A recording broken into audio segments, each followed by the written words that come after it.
I swear I can pick those images down. Hey everyone, welcome to Rainbow Soul Astrology Forecast, or this is our live question and answer anyway. And sorry we couldn't be here on Mondays. So this week we scheduled it for Tuesday, but we tried to let you know way ahead of time.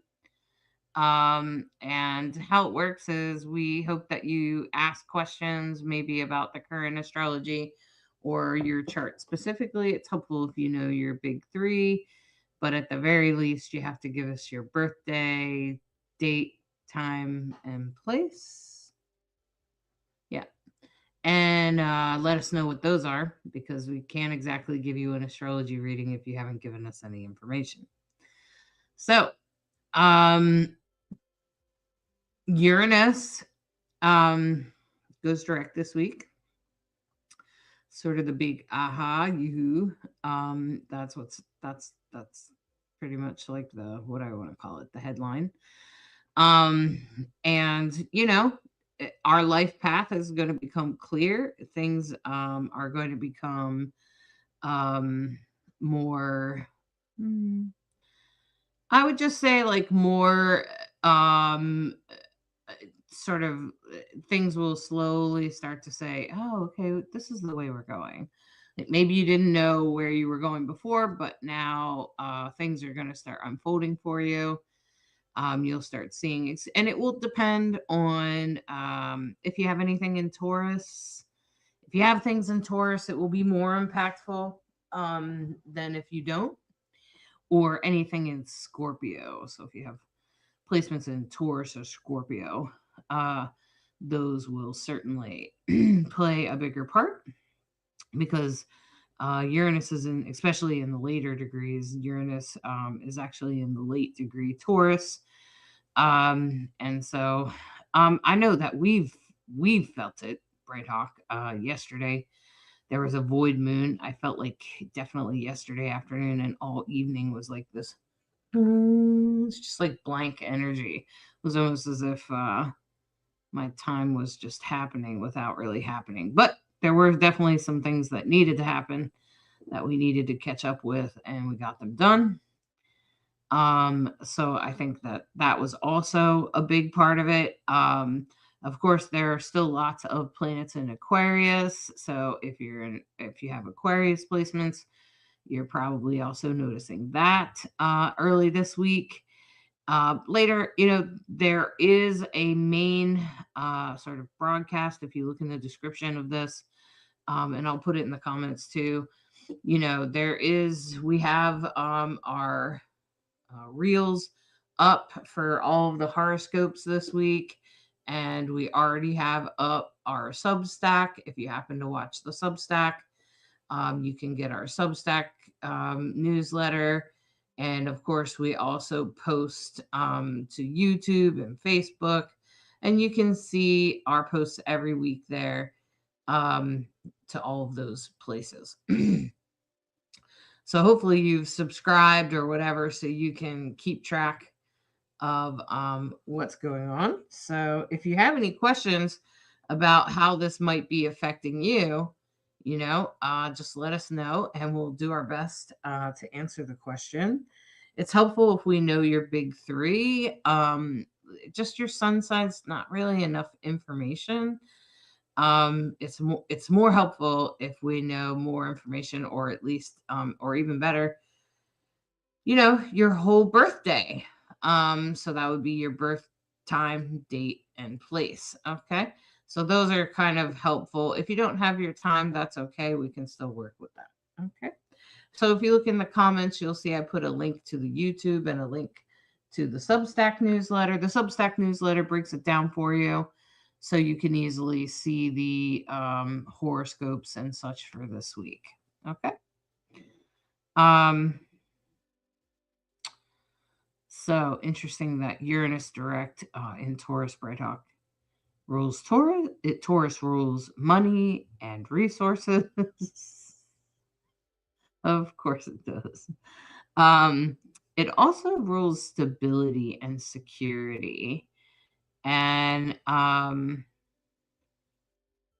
sometimes there could be some, and with Uranus it could be like sort of gentle surprise. It doesn't have to be like a jarring hard surprise. It could be sort of, oh, surprise, look at this. I mean, I'm pretty surprised, Brighthawk, that we're going to live on the edge of Vermont. That's a pretty beautiful area, don't you think? Yeah. I didn't see it coming. So many signs in the process.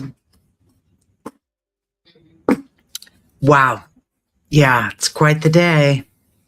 So many things. Well, the other thing I would say is we're happy to read your chart, but do stick around if you plan to have us read it so we can ask questions and find out what you really want to know.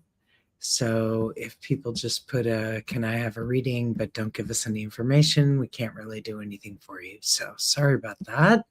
But we would love to answer any questions you might have, because we find that astrology is a very personal thing. But one of the things that is happening right now, and the configurations we've all astrologers, anybody who's listening to astrology, what we're all paying attention to is the big outer planets are having alignments that are very impactful for the world. The world. It's called a world point, 0 Aries. It's where the astrological calendar begins. And of course, Neptune is now at 0 Aries, and Saturn will be shortly. Pretty soon, Saturn will start picking up and pass Neptune. Right now, Neptune is sitting at that 0 point. And when Saturn joins it, we'll find out. Yeah, I think Rick Levine was saying that there will be a perfect alignment, but not on the day that it comes in there. It'll be a few days later. I think it's actually like the 12th or something, somewhere around Valentine's Day. And then plus then also or right after Valentine's Day, it might have been the 17th, I think it is. And then the other thing about that is that there's also an eclipse in Aquarius. Um, uh, oh, Samantha said, I have to rewatch last week because last Monday was a mess. Oh, no. I know Neptune entered Aries, but it was a lot of displacement. I wonder, Samantha, if that had more to do with like Aquarius or something, or maybe it was actually that Neptune left Pisces, right? Because if it entered Aries, it left Pisces, and if you have a lot of placements in Pisces, it would sort of like have a little bit of a ripple effect back on anything that's in the sign it leaves. Okay, and that pretty much applies to any planet, but particularly the big planets. The big planets tend to leave a little bit of like a throwback or a splashback. Okay. Um, okay. So Kiki Law is asking about her niece. So on Brighthawk, I can try to bring that up. The other thing, Brighthawk, that we had talked about was how Uranus rules Aquarius, and all those planets are in Aquarius. Maybe you could talk to that for a second while I look at Kiki Law's niece.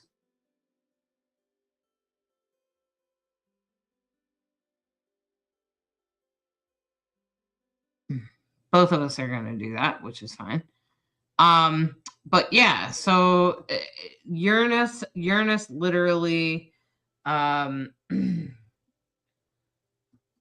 rules Aquarius, and currently there are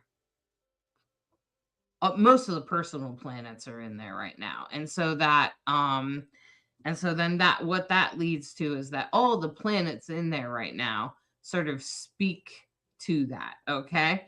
um Kiki Law, where in Pennsylvania? I'm gonna put Philadelphia. And so then what happens is is that those planets are kind of ruled by the movement of Uranus.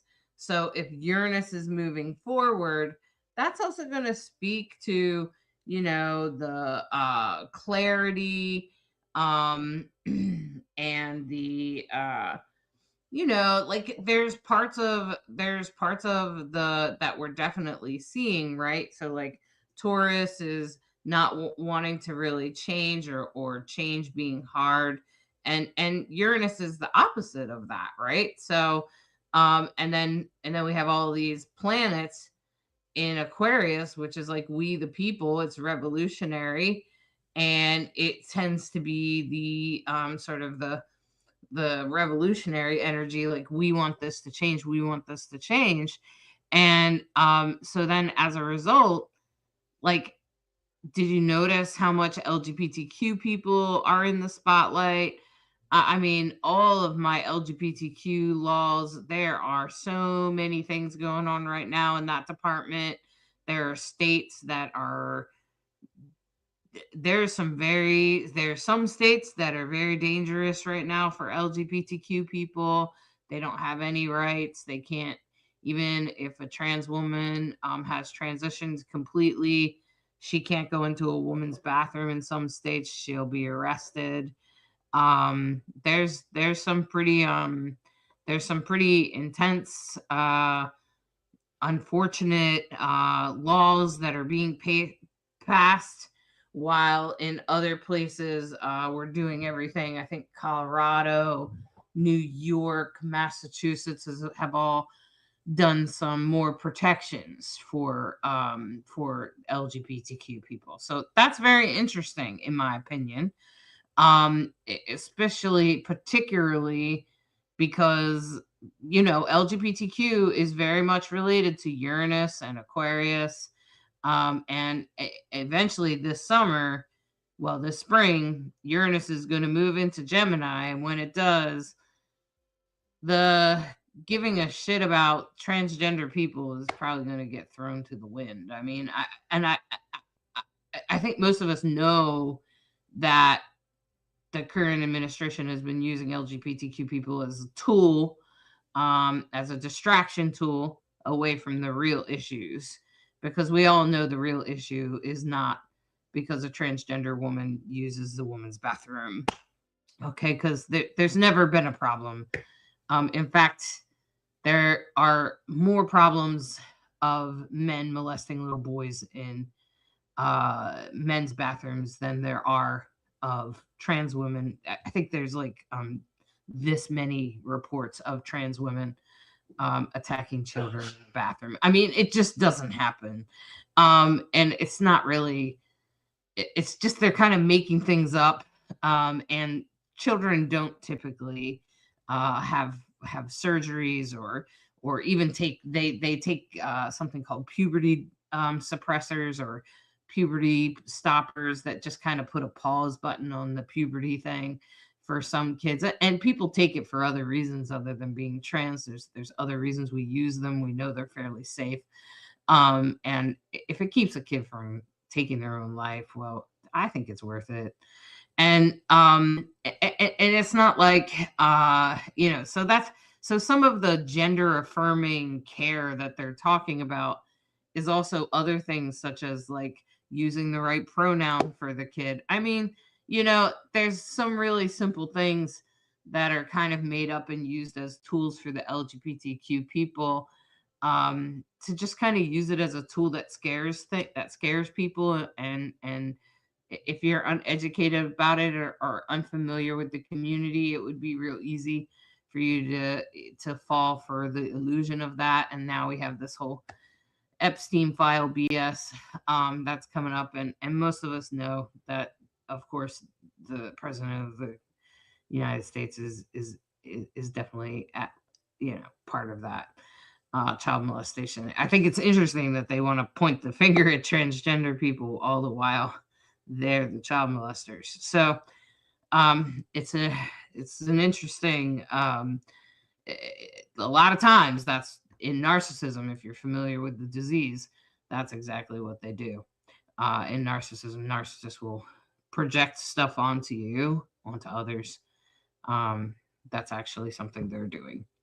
So that's what we're kind of seeing right now, right? Like that's what we're seeing in the politics as far as Uranus going forward this week. We're starting to see some laws and people throw around the law, especially around LGBTQ rights in particular states. And then also, we're starting to see we the people come together. There will be major movements this month. There is a series of events this spring, like from now on, that's been happening since the beginning of the year. That will be quite intense. Okay. So, Bright Hawk, did you get a chance to look at Kiki Law's chart? Go for it.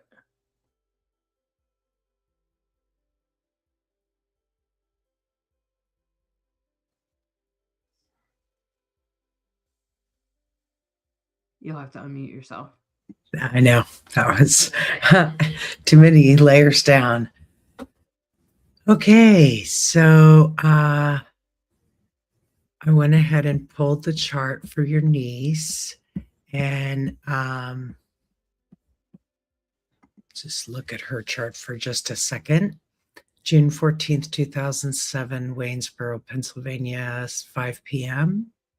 So first thing I notice is, she's a Gemini sun, and it's almost conjunct the moon, which means she was born under a new moon, 19 degrees Gemini moon, 23 degrees Gemini sun. So 4 degrees, that's a pretty close conjunction.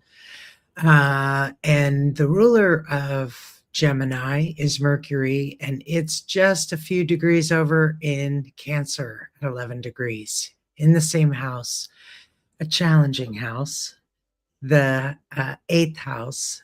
It's called the House of Shadow, the house of uncomfortable things, sex, death, and taxes, other people's money. And it's opposite the 2nd house. There's an opposition there with Pluto at 27 degrees retrograde, plus Jupiter retrograde. So I'm wondering if money is an issue or having confidence about money. Jupiter retrograde can, I have it, and I have it in the eighth house. So I've finally learned to get out of my way with purchases and learning there's a difference between being cheap and being frugal. So Jupiter retrograde challenges you and your values around money and your values around, do I deserve this, or can I have this, or whatever that is for you. And it's in Sagittarius, which Jupiter rules. So Jupiter is, on the one hand, strong in its home sign, but it's retrograde. So retrograde Jupiters do things differently. It's not the same as a Jupiter forward, which is very, very expansive and exciting. And, you know, the other thing I notice when I start to put the overlay on for, what's going on for right now is a nodal return. Your niece is, node is at 10 degrees Virgo, her south node. And right now, that's exactly where the moon and the south node is. So, nodal returns speak a lot to our destiny, our fate, our identity. Are we on track with what we came here to do? Are we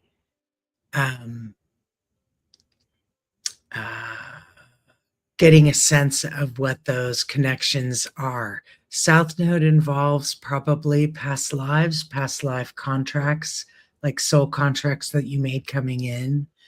So the other thing that I notice is that right now we keep talking about Saturn, Neptune, which are conjunct, and her Saturn and Neptune are in opposition natally.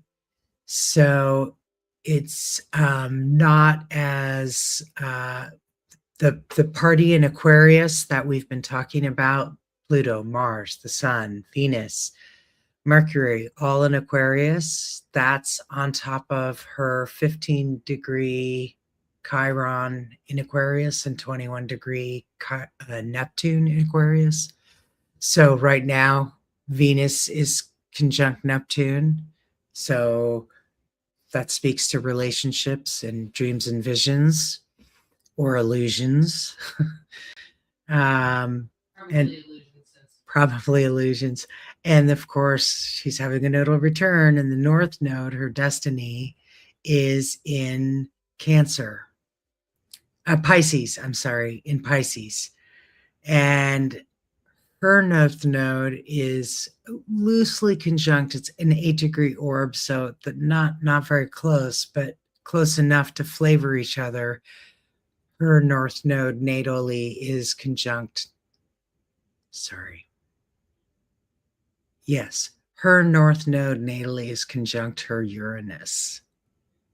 So Uranus is revolutionary and change a minute. And so nodal return, North Node in Pisces. Intuition, strong intuition, I would say, and empathic. So let me know if any of this is hitting for you. The other thing that I'm noticing is that her natal Mars is very strong. So I wouldn't be surprised if she has quite a temper. Mars is in its home sign of Aries, and right now there's an opportunity to heal in that regard because Chiron is right on top of her Mars. So there's an opportunity to recognize maybe what happens when we get upset and kind of destruction that can be versus when I see Chiron and Mars, I think fight for a good cause. I think use your passion wisely. I think I have a friend who is a martial artist, black belt, and a uh, ICU nurse. She can kill you and save you, and she could decide. So when I see Chiron and Mars together, I wonder if that's in her chart too. you know,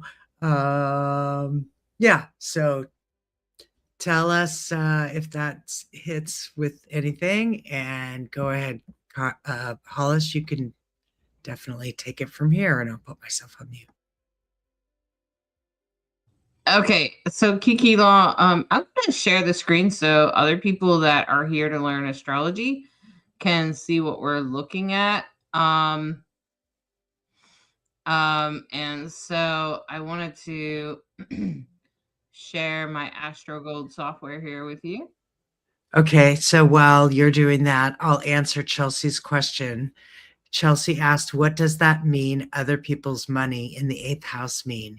It means inheritance. It means managing or inheriting something, maybe dealing Could with also some. mean like a spouse's money.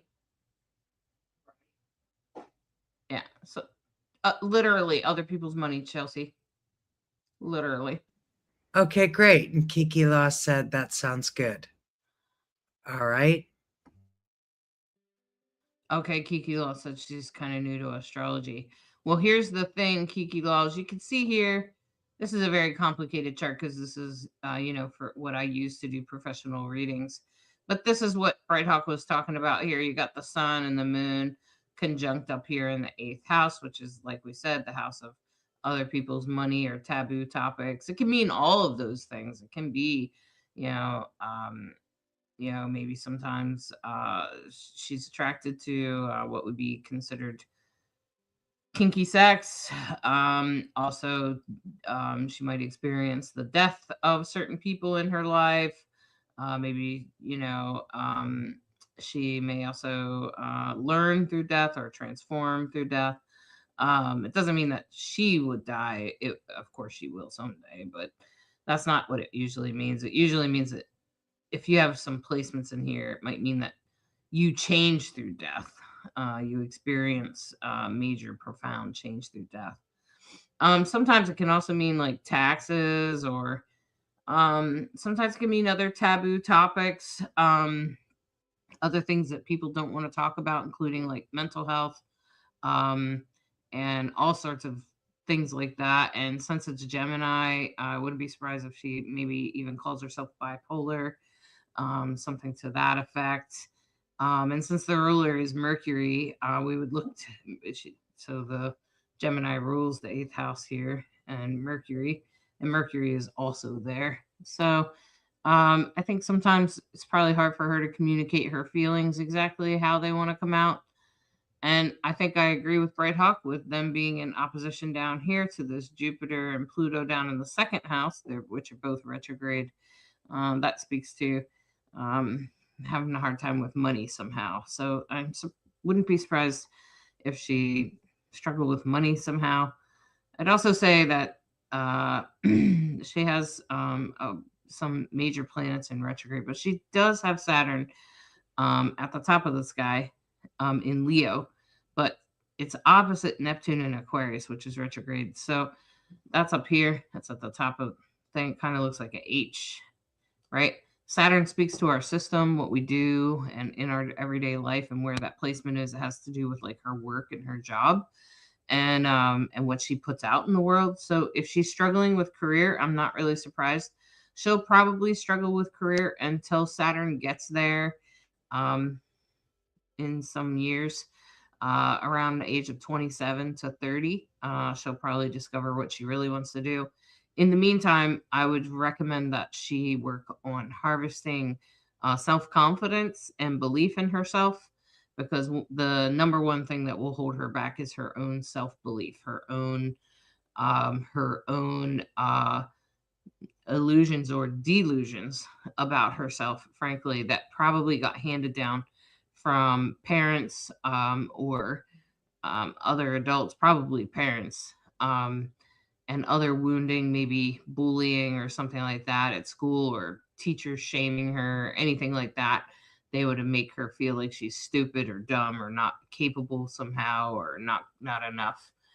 Um, so she would struggle with that. But she actually is enough. And the only way that she will be successful in life is to believe in herself. Now, while we might say that's true for most of us, it is. But particularly for her, it will be sort of her main theme, her main way. I can help her in other ways too, but that would be like a um uh so there's a lot of different I can go deeper in a chart reading. Maybe you can gift her one, Kiki. You can gift her a reading. You can get one at my website. You can even buy a gift for somebody at my website. Just click on gifts on the right hand side in the menu, and it's pretty easy process. Hey Brighthawk, there's a mod from Sydney, Australia. Maybe you could bring her chart up. And Kiki said, I want her to love and believe in herself more than anything. I'm sure you do, Kiki. I'm sure you do. And if she can understand that that's like the most important thing in her life, and if she doesn't do anything else, if she figures that out, she'll be doing better. And see, she gets my money when I die, right, Kiki? So that could play a big role in her life. Like it could mean a lot for her somehow. It might have some sort of major belief somehow. It could adjust. It could just like adjust the way she sees money or how she views money, and she might transform. You know, um, so it's just like that kind of thing. So it could transform how she experiences life. So it's all pretty important stuff. And everybody has a unique chart, and that's the beauty of astrology is that we all have a unique chart. You're welcome, Kiki. We all have a unique chart. We all have, and that's why even what's happening now in the world affects us all differently, right? Like we're all experiencing the same thing right now, right? But because of our own placements in our charts, the transits that are going around um, would affect us differently. It would influence us differently. And I noticed Alyssa said when where I'm at is the lack of protections for my trans son is horrifying. Not even getting started on the rights of women that highly affect my teen daughter.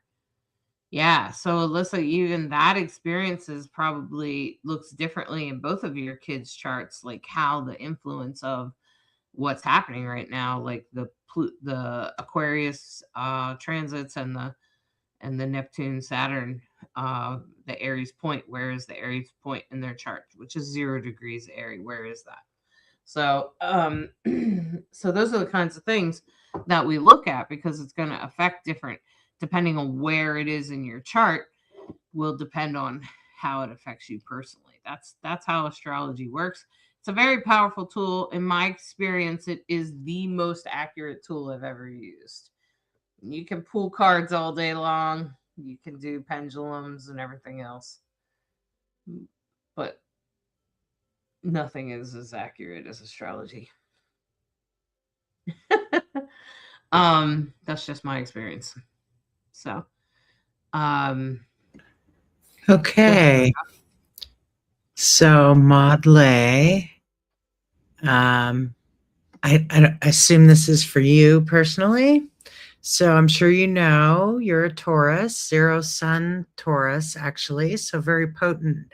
When you're at the 0 or 29 of a sign, it's when it's really it's most intense, when people notice it the most, when it's, has something to, it's coming in strong.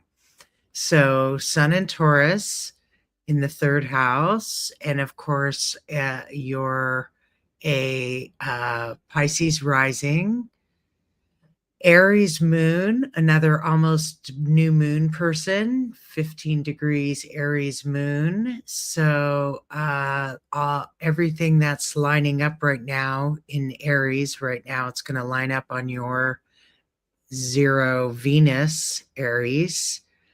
So I see that Venus is retrograde and opposite Jupiter, which is also retrograde. That's very challenging. Um,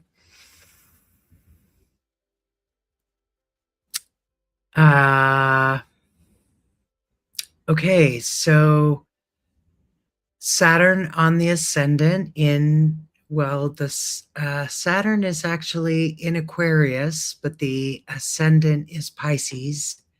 So uh, Saturn in Aquarius is an air. Pisces, of course, is a water sign. There's a lot of energy to this opposition of Jupiter retrograde in the 8th house. It's what we were talking about before, but it's in Libra.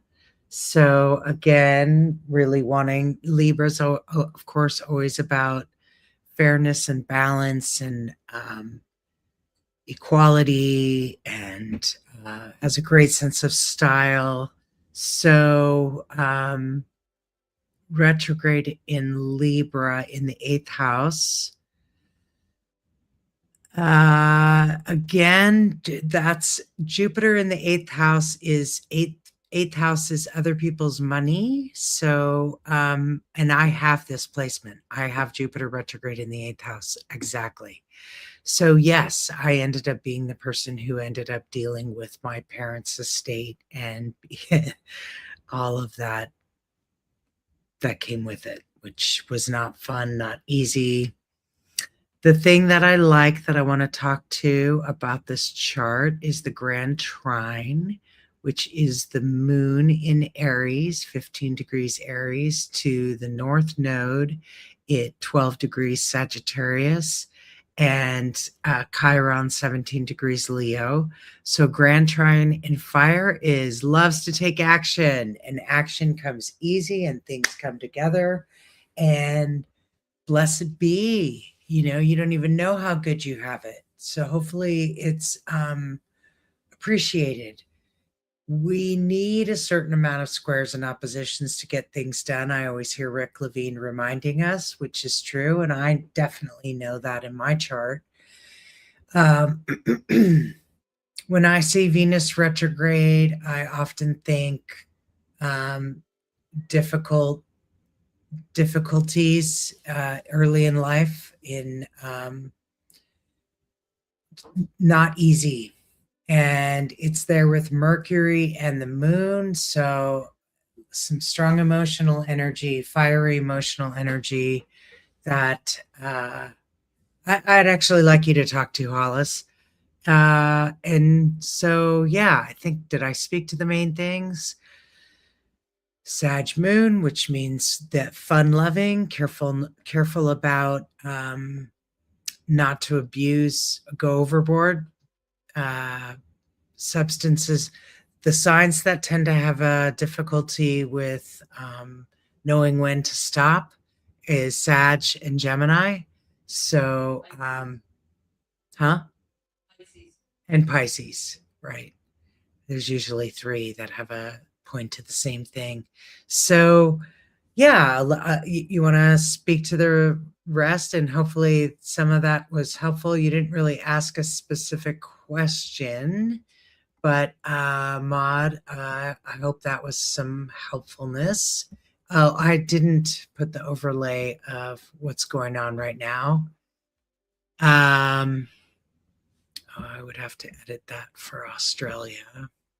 That's okay. Just hold on. While you do that, I'm gonna look real quick. And what I'm looking at, Maud, is your Pisces rising. The North Node's been in Pisces now for the last almost 2 years now. So you've been going through a lot of transitions, lots of changes. You probably some relationships have probably changed or left your life. Your identity is changing. It's not necessarily a bad thing, the relationship's leaving. It's probably something maybe you welcomed a little bit, or wanted or desired, or at least you're better off anyway. And then also, let's just, yep, okay. And then also you can see here that you have an Aries moon, and that speaks to a little bit of personal anxiety that you may not even really realize that you have, particularly maybe with children or romantic relationships, or even having a good time. Like you might be like one of those people that is afraid to have a good time because you're afraid for the shoe to drop type of deal. And so that's like that a little bit of anxiety that you're experiencing with that Aries moon. And with Venus retrograde in Aries and the Jupiter retrograde in the eighth house in Libra, that's going to speak to a little bit of some relationship challenges younger in life. As you get a little bit older, you'll probably learn how to change or shift those, and you'll probably be able to. But early in life, you will definitely struggle with relationships, but it'll probably get easier later on as you get a little bit older, especially in your progress chart. Of course, I can go much deeper and let you and let you ask other questions. And I think Bread Hawk's looking at the transits for you right now, but obviously there's a whole bunch of stuff over here in the 12th house, which would speak to like psychic abilities, hospitals, unseen available, mental health, anything, nursing homes, anything that has to do with the unseen. And then also, um, Neptune and Saturn are going to move here on your Ceres and Aries and your Venus. This is going to speak to how you take care of yourself and probably money, particularly money, maybe how you take care of yourself with money, or maybe you don't. Um, and so some of those things could definitely come up for you as a challenge. But remember that Saturn's here to teach. And also, um, you have the South Node in Gemini. So there's probably some stuff that will be coming up in the next couple years around your family, around your parents in particular. But I think the biggest placements is all this stuff around money. I think that's going to be where you feel most of the energy in the next year. Is you're going to feel this stuff going on here in Aries, which has a lot to do with your with money. Hmm.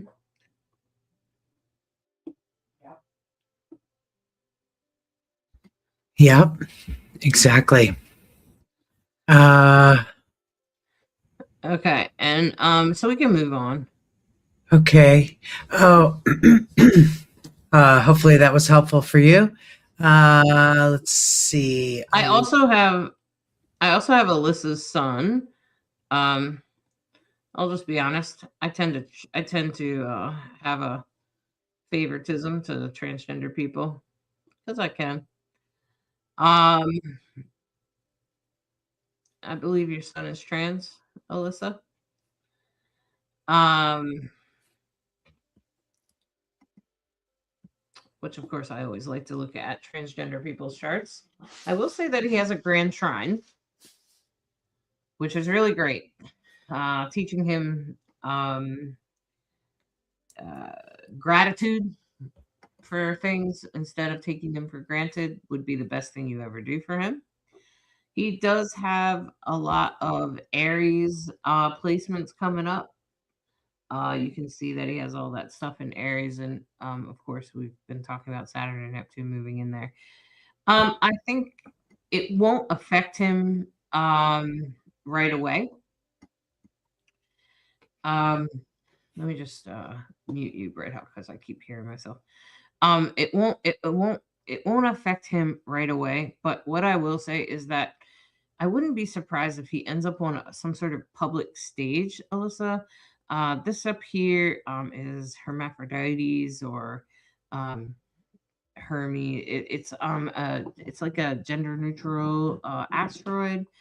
Um, and it's at the top of his sky there in the ninth house. So and Ceres is also there, so that tells me that mom supports this. It's in Gemini, which speaks to like talking, like public speaking. So, and Mercury is over here in Aries. I wouldn't be surprised if he somehow became some sort of public speaker for trans rights. So anything that's going on now where he's losing rights or losing abilities to do things, that is going to lead him to speaking up for trans rights, and that's really important that it happens to him. These challenges that he's happening, I know while they might be uncomfortable, they're actually quite important because otherwise he wouldn't have anything to well, to say it frankly, to bitch about. So he has to. His life is pretty blessed. And this will be a challenge, but it's meant to be there in a way that he's blessed and lifted up in a way that will help him. And this is a transgender asteroid there, so of course he's trans. And then of course he also has some other placements here that would speak to um, transgender identities like arrows. This is Sappho, which if I don't know if you know who Sappho is, it's a lesbian, but it's a lesbian sort of thing. And then this is Urania, which kind of speaks like Uranus. It's about progressive energy and identifying outside of the binary. This is all in a prep for a class that I'm teaching about gender, and that those placements right there kind of speak to all of that, and it's all in the ninth house. Like you can see all this stuff up here with you mixed in there, mom, right? And so this kind of speaks to that. He's meant to, and this Taurus speaks to this Venus, right? And so it kind of speaks to all this. And then you got Uranus headed up here. So Uranus in Gemini is going to be a good thing for him. It's going to bring some really big changes. Yes, it could be surprising. Yes, it could be a little sometimes overwhelming. And yes, he probably will lose some rights, but that's only so that he can speak up about them. Okay. So that he can fight for them, because if he doesn't lose them, he would have nothing to fight for. Okay. So while that might be happening, if he could recognize his destiny and why he's here, and he is here to fight for it, it doesn't make the struggle any less. But I think what it does is it gives it meaning. And to give that struggle some sort of meaning. And he just needs to know that as Uranus moves into Gemini, the world is gonna stop fighting the whole transgender battle. It's gonna start to fall down, because people are just going to be tired of hearing about it, because there's going to be way more important things than that. Okay. It's going to be more important things than than somebody's gender pronoun. And it's not that that's an unimportant topic, because it's not, but it's going to be hard to use it as a political tool. Okay. People are going to stop caring in a way. Like they're just going to be like, just leave transgender people alone. Shut up and give me health insurance. Damn it. Like it's probably going to be like that, to be honest with you, Alyssa. Okay. It's going to be like, fix the money problem. I don't care if there's a trans woman in the bathroom, like that. Okay. So that's really what's going to happen here. He's got Jupiter. Jupiter's right about here in the transit. It's about 15 degrees right now in Cancer. So he could find himself quite angry, especially as Jupiter goes direct in the coming months. And as Jupiter finishes its transit there, he could really get in touch with anger, internalized anger, particularly in relation to children, to other youth, to being a child, and maybe even to his own experience of being oppressed as a transgender individual. So I think, but I think it's important. He'll probably be in relationship with other transgender individuals, um, and he'll probably be very dedicated to those individuals. So he'll be very dedicated to the path. And um, but I just want to say all of this eighth house placement speaks to the path of a transgender person. Okay. So so just so you know, like, um, yeah, well, he might have to get pissed off, if you get what I'm saying there, Alyssa. He might have to get pissed off to be able to like have some drive to stand up and publicly speak. I think he will get over it. I think he will, and he'll do it for trans rights.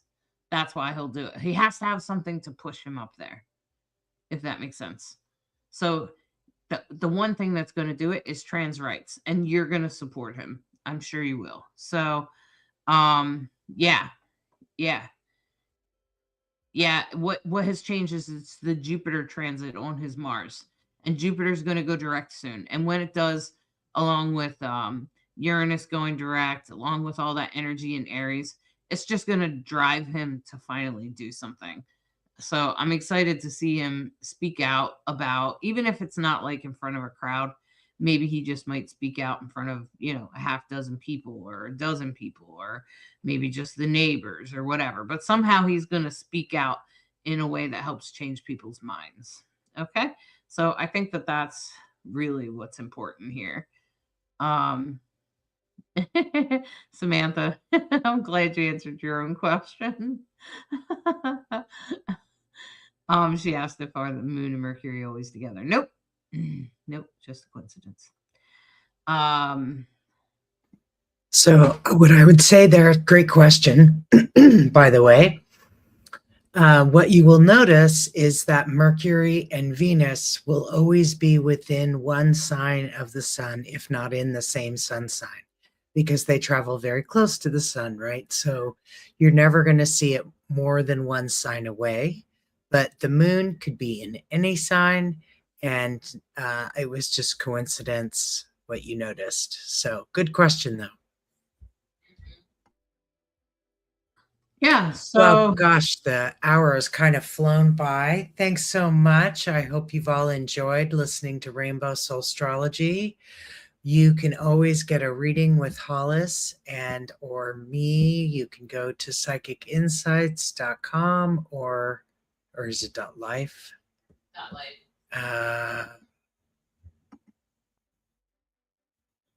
Here we go. If you want to learn more about astrology and you're trying to understand the basics, we have a coupon code for you. We have a basic little astrology sort of cheat sheet to help you understand how to get your own chart, how to understand your big three, your sun, your moon, and your rising. And we're happy to offer you that little discount. It makes it almost very, it makes it super cheap. And we really appreciate you listening, your thumbs up, your hearts, your shares. And by all means, check out your horoscope and the astrology for the week in the reels. And you want to say anything else, Hollis? no, and just remember that this is a series of events this spring. It's not just about one day. It's a natural unfolding as we go forward. And this spring, this year is a very important year. None of us have ever experienced this before in these placements, in these times, and in this way. And none of us really know what's going to happen, except that we can be prepared with the best of intentions and be open to what's coming forward. So stay open, my friends, and remember that you are a perfectly imperfect reflection of the universe. Do you want to say anything about your upcoming class with Synchronicity Oh yeah, University? sure. Um, actually, I think it's in like 3 days. At Synchronicity University with Nadiya Shah. I'll put the link in in the comments. And the thing is that it's about gender. It's about being trans. It's about how that sort of can show up in your astrology chart, which is what I just did there. And this is a really it's the only time I've actually taught this class. So it's a one of a kind class, and you can get it right here. And so I put the link in the description. It's only $35, and you get to come in and ask questions, and it will also be for sale after the event.